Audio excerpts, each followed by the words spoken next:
तो हेलो मेरे प्यारे बच्चों, क्या हाल चाल। उम्मीद है आप लोग अच्छे होंगे। जैसा कि थंबनेल से आपको पता चल गया होगा कि आज हम बात करेंगे प्रैक्टिकल वाइबा में पूछे जाने वाले ट्रांसफार्मर से रिलेटेड जितने भी वाइबा के क्वेश्चन है वो कुल 15 वाइबा के क्वेश्चन हम यहाँ पे देखेंगे, जिसमें से 10 ऐसे वाइबा के क्वेश्चन हैं जो हर साल पूछे जाते हैं एग्जामिनर के द्वारा। मेन जो हर साल पूछे जाते हैं उसमें हम अभी यहाँ पे स्टार भी बना देंगे।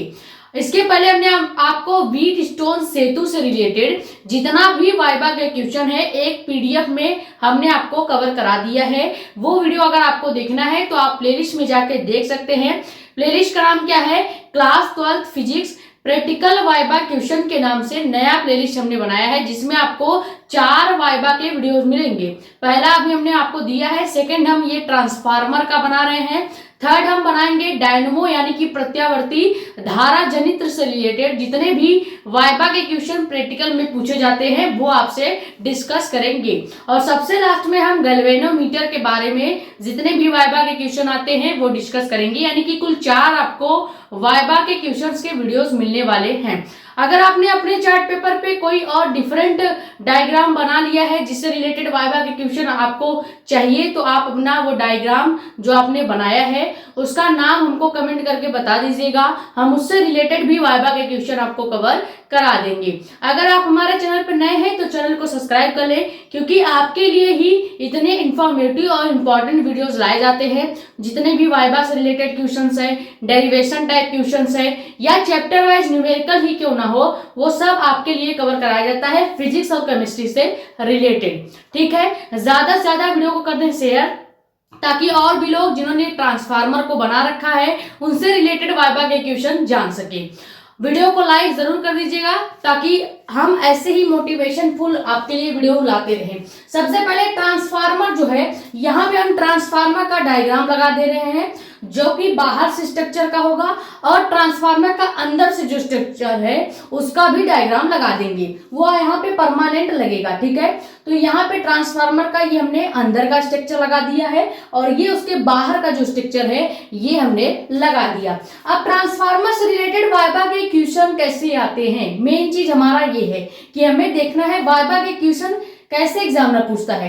अब एग्जामिनर आपसे कहेगा क्या कि अगर आपने चार्ट बनाया है तो ये चार्ट पे सबसे पहले आपने बनाया है ट्रांसफार्मर, तो पहले यही बताइए कि ट्रांसफार्मर क्या होता है। सबसे ज्यादा यही पूछा जाता है कि जो आप चार्ट पेपर पे बना के लेके जाएंगे सबसे पहले पूछेंगे कि जो आपने बनाया है वही क्या है। जैसे आपने मान लीजिए ट्रांसफार्मर के अलावा गैल्वेनोमीटर या प्रत्यावर्ती धारा जनित्र बना दिया तो वो पूछेंगे कि बताइए प्रत्यावर्ती धारा जनित्र क्या होता है। वैसे ही पहला क्वेश्चन हमारा आएगा एग्जामिनर द्वारा, जो एग्जामिनर पूछेगा कि भैया ट्रांसफार्मर तो तुमने बना दिया है, अब ये बताओ कि ट्रांसफार्मर होता क्या है, यानी इसका कार्य क्या है। तो ट्रांसफार्मर क्या है ये बहुत ज्यादा पूछा जाता है मौखिक में, तो आपको जवाब देना है कि ट्रांसफार्मर वह साधन है। क्या लिखेंगे कि यह एक ऐसा साधन है, यह एक ऐसा साधन है जो कि क्या करता है, प्रत्यावर्ती वोल्टता को, किसको, जो कि प्रत्यावर्ती वोल्टता को परिवर्तित कर देता है। क्या करता है, प्रत्यावर्ती वोल्टता को परिवर्तित करता है। ये इसका वर्क भी आप कह सकते हैं कि है। ट्रांसफार्मर क्या है, तो आप कहेंगे ट्रांसफार्मर ऐसा साधन है जो प्रत्यावर्ती वोल्टता को परिवर्तित करता है। बहुत शॉर्ट क्वेश्चन पूछे जाते हैं क्योंकि मौखिक क्वेश्चन है, तो इसके आंसर आपको ज्यादा डिटेल में वहां पे समझाने की जरूरत नहीं है। ज्यादा समझाने की कोशिश करोगे तो एग्जामिनर समझेगा बहुत उछल रहा है, अब इससे थोड़ा चार्ट से बाहर पूछ लिया जाए। अगर आपसे एग्जामिनर चार्ट से बाहर पूछता है तो आपका पूरा हक है कि आप ये कहें कि हमने जो चार्ट पेपर बनाया है सर आप उसी से क्वेश्चन पूछिए। तो एग्जामिनर जो है 1-2 क्वेश्चन बाहर से भी पूछ लेते हैं, जो ज्यादा एडवांस बच्चे बनते हैं उनसे ही बाहर के क्वेश्चन पूछे जाते हैं। अब सेकंड क्वेश्चन क्या पूछ सकता है एग्जामिनर, ट्रांसफार्मर अगर आपने बनाया है तो पूछेगा ट्रांसफार्मर किस सिद्धांत पे कार्य करता है। ये बहुत ज्यादा इंपॉर्टेंट क्वेश्चन है। ट्रांसफार्मर किस सिद्धांत पे कार्य करता है, डायरेक्ट एग्जाम में पूछेगा कि बताओ ट्रांसफार्मर किस सिद्धांत पे कार्य करता है।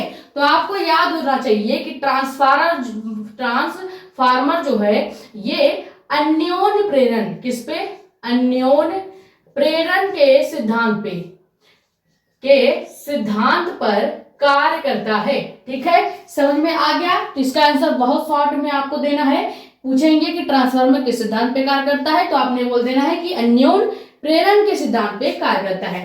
थर्ड क्वेश्चन जो पूछा जा सकता है कि जो आपने ट्रांसफार्मर बनाया है, ये ट्रांसफार्मर कितने प्रकार के होते हैं? तो ट्रांसफार्मर दो प्रकार के होते हैं, उच्चयी ट्रांसफार्मर और आपका अपचयी ट्रांसफार्मर। तो पहला ट्रांसफार्मर क्या हो जाएगा? उच्चयी, उपचयी, यहां पे क्या हो जाएगा? उच्चयी ट्रांसफार्मर,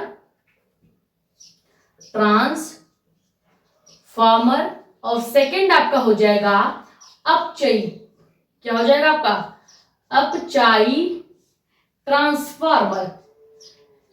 अब अगर ज्यादा एग्जामिनर अगर अपना दिमाग लगाएंगे तो आपसे पूछ सकते हैं कि बताओ अब उच्चयी ट्रांसफार्मर क्या है या अपचयी ट्रांसफार्मर क्या है। तो आपको याद होना चाहिए, एक सिंपल लाइन हम बोल रहे हैं, आप लिख लीजिएगा। उच्चयी ट्रांसफार्मर वे ट्रांसफार्मर होते हैं जो निम्न प्रत्यावर्ती वोल्टता को उच्च प्रत्यावर्ती वोल्टता में कन्वर्ट कर देते हैं। ठीक है, उसे क्या कहते हैं? उच्चयी ट्रांसफार्मर कहते हैं। जबकि अगर हम अपचयी ट्रांसफार्मर की बात करें तो उसका जस्ट उल्टा हो जाएगा, यानी ये निम्न प्रत्यावर्ती धारा को, ये जो आपका उच्च प्रत्यावर्ती वोल्टता होगा उसको निम्न प्रत्यावर्ती वोल्टता में कन्वर्ट कर देता है। ये आप लिख लीजिएगा कि उच्चयी का काम क्या है? निम्न प्रत्यावर्ती धारा वोल्टता को उच्च प्रत्यावर्ती धारा वोल्टता में कन्वर्ट करना। जबकि अपचयी ट्रांसफार्मर का कार्य क्या है कि उच्च प्रत्यावर्ती धारा वोल्टता को निम्न प्रत्यावर्ती धारा वोल्टता में कन्वर्ट कर देना। फोर्थ क्वेश्चन जो पूछा जाता है वाइवा का, वो यह है कि ट्रांसफार्मर की क्रोड किस धातु की बनी होती है।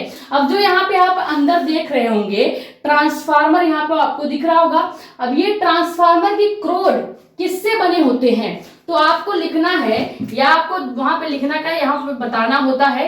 तो आप कहेंगे कि ट्रांसफार्मर के जो क्रोड होते हैं ये नर्म लोहे के बने होते हैं, नर्म लोहे के बने होते हैं। तो ये चार ऐसे क्वेश्चन हैं जिसमें से 2 या 3 क्वेश्चन तो आप एकदम मान के चलिए पूछा ही जाएगा वाइवा में। पहला ये कि ट्रांसफार्मर क्या है ये पूछ सकते हैं, और किस सिद्धांत पे कार्य करता है ये पूछ सकते हैं। और थर्ड इसके बाद जो पूछा जाएगा इस स्लाइड में से वो ये आपका चौथा क्वेश्चन कि ट्रांसफार्मर किस क्रोड से, या ट्रांसफार्मर की जो क्रोड है वो किस धातु से बनी होती है। तो आप कहेंगे नर्म लोहे के धातु से बनी होती है। ये स्क्रीनशॉट कर लें, फिर आगे के क्वेश्चन देखेंगे जो कि वाइवा में पूछे जाते हैं।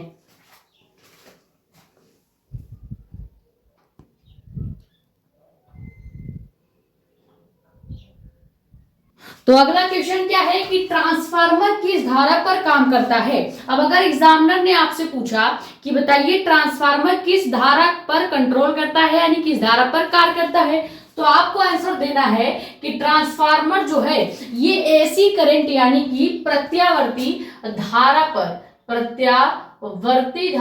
कार्य करता है। ठीक है, प्रत्यावर्ती धारा को ही क्या कहते हैं? एसी करंट भी कहा जाता है। ठीक है, तो यहां पे आप एसी करंट भी लिख सकते हैं। अगला क्वेश्चन आपसे क्या पूछा जाएगा कि ट्रांसफार्मर में जो क्रोड होते हैं, जो पट्टियां लगी होती हैं, उसको हमेशा पटलित क्यों रखा जाता है, यानी एक के ऊपर एक क्यों रखा जाता है। तो जैसे यहाँ पे आप जो डायग्राम देख रहे होंगे ट्रांसफार्मर के अंदर का जो डायग्राम है, यानी उसके अंदर जो क्रोड है वो एक के ऊपर एक रखी जाती है। और ऐसा क्यों रखा जाता है, ये बहुत ज्यादा ट्रांसफार्मर से रिलेटेड एग्जामिनर क्वेश्चन पूछते हैं कि बताइए ट्रांसफार्मर के जो क्रोड हैं उनको एक के ऊपर एक क्यों रखा जाता है। तो ऐसा इसलिए किया जाता है ताकि जो ट्रांसफार्मर का भंवर धारा है उसको कम किया जा सके। अगर ट्रांसफार्मर की भंवर धारा कम है तो उष्मा की हानि जो है वो भी कम होगी। अगर ट्रांसफार्मर की भंवर धारा ज्यादा हो जाएगी तो उष्मा की हानि ज्यादा होने लगेगी, और हमें ट्रांसफार्मर से उष्मा की हानि को कम करना है, जिस वजह से हम क्या करते हैं कि ट्रांसफार्मर में जो क्रोड लगे होते हैं उन्हें इस तरह से एक के ऊपर एक रखते हैं। तो यहाँ पे मेन कारण क्या हो जाएगा कि ट्रांसफार्मर में क्रोड को पटलित इसलिए रखा जाता है ताकि भंवर धारा को कम किया जा सके, भंवर धारा को कम किया जा सके। ठीक है, भंवर धारा को कम किया जा सके। अब अगर पूछ लेंगे कि मान लीजिए भंवर धारा को कम क्यों करना है, अगर कोई एग्जामिनर आपसे पूछ लिया कि बताइए भंवर धारा को क्यों कम करना है, तो आप बता दीजिएगा इसलिए ताकि भंवर धारा अगर हम कम नहीं करेंगे तो ट्रांसफार्मर से ऊर्जा की हानि ज्यादा होने लगेगी और हमें ट्रांसफार्मर से ऊर्जा या ऊष्मा की हानि को रोकना है, इसलिए हम ट्रांसफार्मर को क्या करते हैं, उसमें भंवर धारा को कम करते हैं।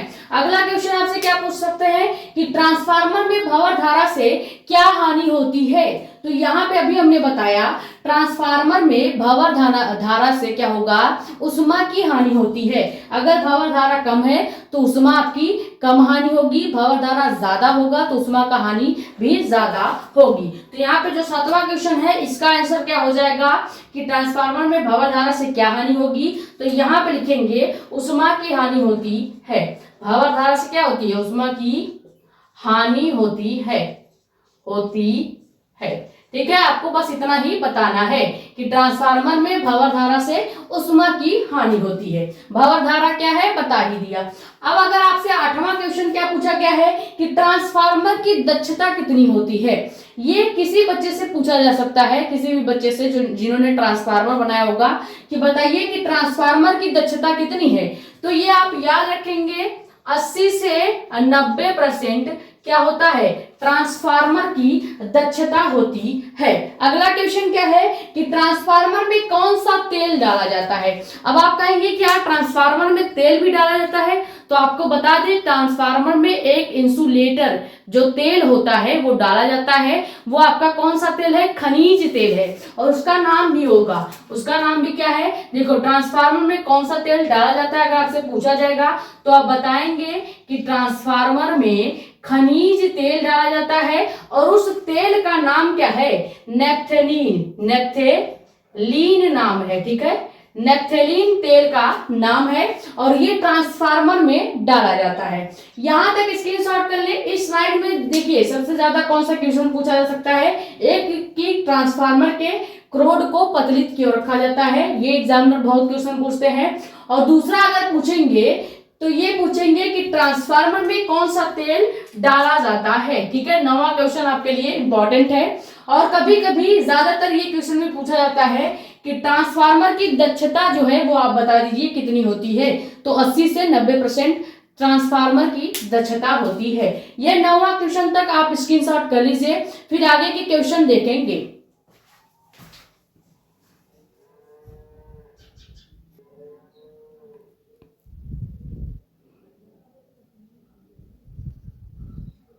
तो अगला क्वेश्चन क्या है जो एग्जामिनर द्वारा पूछा जा सकता है कि आपने ये तो बता दीजिए कि ट्रांसफार्मर में आप कौन सा तेल डाल रहे हैं, लेकिन अब ये बताइए कि ट्रांसफार्मर में तेल ही क्यों डाला जाता है, उसके जगह पानी क्यों नहीं डाला जाता। अगर किसी एग्जामिनर ने आपसे पूछ लिया, मान लो कोई एग्जामिनर आता है जो बहुत कठिन कठिन क्वेश्चन पूछते हैं, तो वो ऐसे आपको घुमा के क्वेश्चन पूछने की कोशिश करेंगे, लेकिन आप बता दीजिएगा कि ट्रांसफार्मर में तेल ही इसलिए डाला जाता है क्योंकि उसको शीतलक प्रदान किया जा सके, यानी कि ट्रांसफार्मर को ठंडा रखने के लिए उसमें एक खनिज तेल डाला जाता है जो कि क्या है, नेफ्थेलीन। ठीक है, ये आप याद रखेंगे। 11वां क्वेश्चन क्या पूछेगा एग्जामिनर, देखो 10 क्वेश्चन में ही आपका वाइवा हो जाएगा। इससे ज्यादा क्रिटिकल अगर क्वेश्चन पूछे जाएंगे तो वो मैक्सिमम ये 5 क्वेश्चन पूछे जा सकते हैं।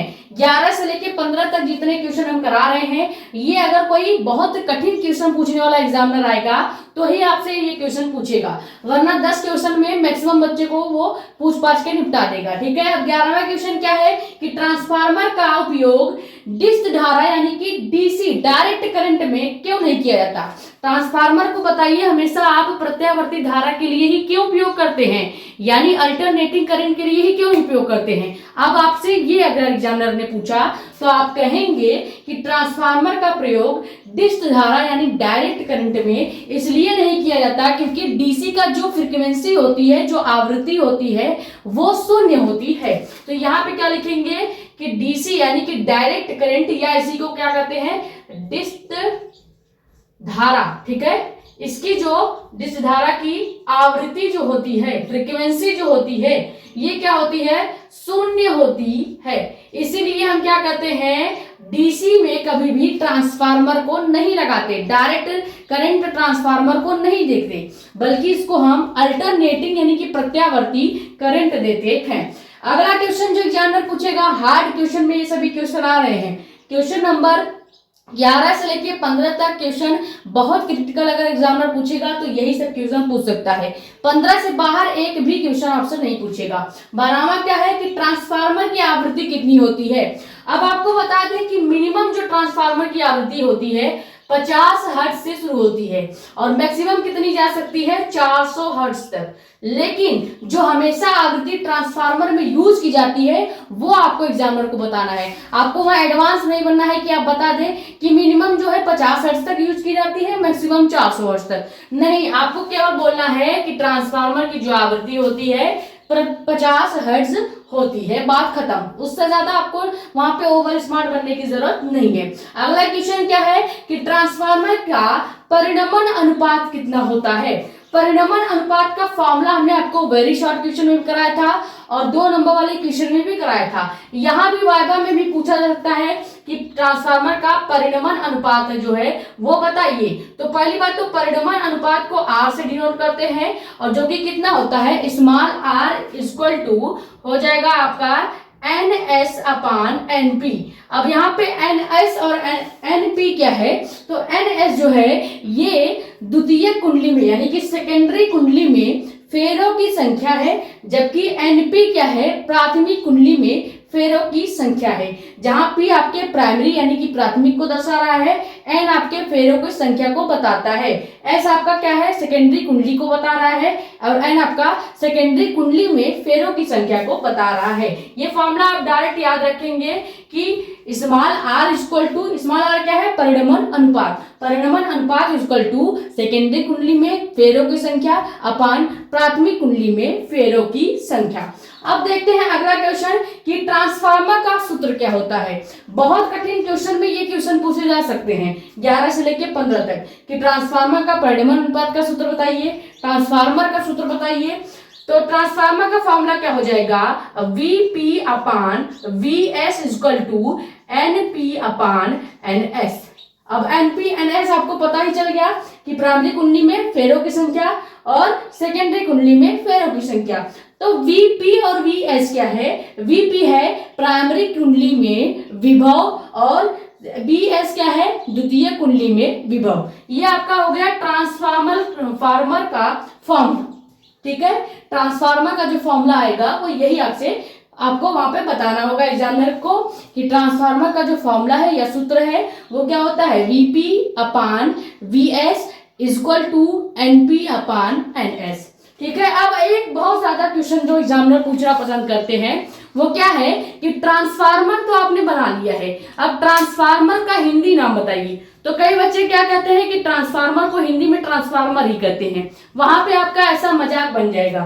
ट्रांसफार्मर को हिंदी में ट्रांसफार्मर नहीं कहते बल्कि क्या कहते हैं, यहाँ पे हम ऊपर लिख देते हैं, ट्रांसफार्मर को हिंदी में कहते हैं परिणामित्र, परिणामित्र। ठीक है, ऐसा मत कह दीजिएगा कि ट्रांसफार्मर को हिंदी में ट्रांसफार्मर ही कहते हैं, नहीं, बल्कि ट्रांसफार्मर का हिंदी जो नाम है वो है परिणाम मित्र। ठीक है, तो आई होप ये जो वीडियो है आपके लिए बहुत ज्यादा हेल्पफुल रही होगी, क्योंकि ट्रांसफार्मर से रिलेटेड जितने भी वाइवा के क्वेश्चन है, बेसिक क्वेश्चन 1 से लेकर 10 तक है, जो कि मैक्सिमम एग्जामिनर पूछ के हटा देते हैं। अब अगर कोई ऐसा एग्जामिनर आ गया, मान लीजिए कोई ओल्ड एज वाला एग्जामिनर आ गया, तो वो क्या करेगा, घुमा के क्वेश्चन पूछता है, तो वो मैक्सिमम 11 से लेके 15 तक के वाले क्वेश्चन वो पूछ सकता है। तो कुल 15 क्वेश्चन है, ज्यादा हार्ड भी नहीं है, आप एक बार लिखिए, 2-3 बार पढ़ लेंगे, आपको याद हो जाएगा। तो ये वीडियो अगर आपको पसंद आई है तो वीडियो को लाइक करें, नए हैं तो चैनल को सब्सक्राइब कर लें, क्योंकि ऐसे ही इंफॉर्मेटिव और इम्पॉर्टेंट वीडियो आपके लिए आती रहती है। ज्यादा से ज्यादा वीडियो को कर दे शेयर, ताकि और भी लोग जो ट्रांसफार्मर बना रहे हैं या बनाने का सोच रहे हैं उनके पास ये वाइवा के क्वेश्चंस पहुंच जाए। वीडियो को लाइक करना ना भूलें और इसको स्क्रीनशॉट कर ले। मिलते हैं नेक्स्ट वीडियो में, जिसमें हम डिस्कस करेंगे डायनमो यानी कि प्रत्यावर्ती धारा जनित्र से रिलेटेड जितने भी वाइवा के क्वेश्चन है वो। Thank you so much.